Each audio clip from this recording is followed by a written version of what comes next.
அண்மை செய்தியை பார்க்கிறோம். தேர்தல் தடை நீக்க கோரி சி. விஜயபாஸ்கர் மற்றும் எம்.ஆர். விஜயபாஸ்கர் மனு தாக்கல் செய்திருக்கின்றனர்.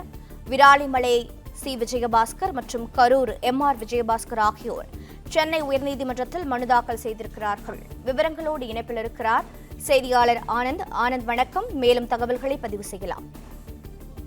வணக்கம். சட்டமன்ற உறுப்பினர் பதவிகளை ராஜினாமா செய்த கரூர் மற்றும் விராலிமலை தொகுதிகளுக்கான இடைத்தேர்தல் அறிவிப்பிற்கு வெளியிட விதிக்கப்பட்ட தடையை நீக்க வேண்டும் என கோரி அந்த தொகுதியின் முன்னாள் எம்எல்ஏக்கள் சார்பில் சென்னை உயர்நீதிமன்றத்தில் மனு தாக்கல் செய்யப்பட்டிருக்கிறது. நடைபெற்று முடிந்த சட்டமன்ற பொதுத் தேர்தலில் தேர்ந்தெடுக்கப்பட்ட எம்எல்ஏக்கள் பதவிகளை ராஜினாமா செய்தனர்.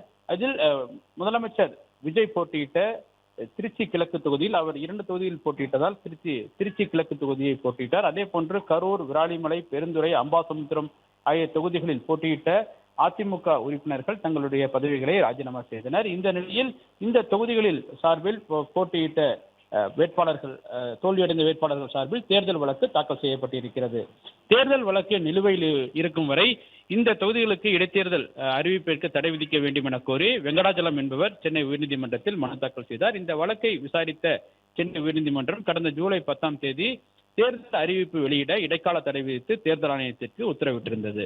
இந்த நிலையில் இந்த தடையை நீக்க வேண்டும் என கோரி கரூர் தொகுதியின் சார்பில் போட்டியிட்டு வெற்றி பெற்று பின்னர் பதவியை ராஜினாமா செய்த எம்.ஆர். விஜயபாஸ்கர், அதே போன்று புதுக்கோட்டை மாவட்டம் விராலிமலை தொகுதியில் போட்டியிட்டு வெற்றி பெற்று பின்னர் தனது பதவியை ராஜினாமா செய்த சி. விஜயபாஸ்கர் ஆகியோர் சார்பில் தனித்தனியாக மனுக்கள் தாக்கல் செய்யப்பட்டிருக்கிறது. பிளே ஸ்டோர் மற்றும் ஆப் ஸ்டோரில் இருந்து பாலிமர் செயலியை QR கோடு மூலம் பதிவிறக்கம் செய்யுங்கள். செய்திகளை உடனுக்குடன் பெறுங்கள்.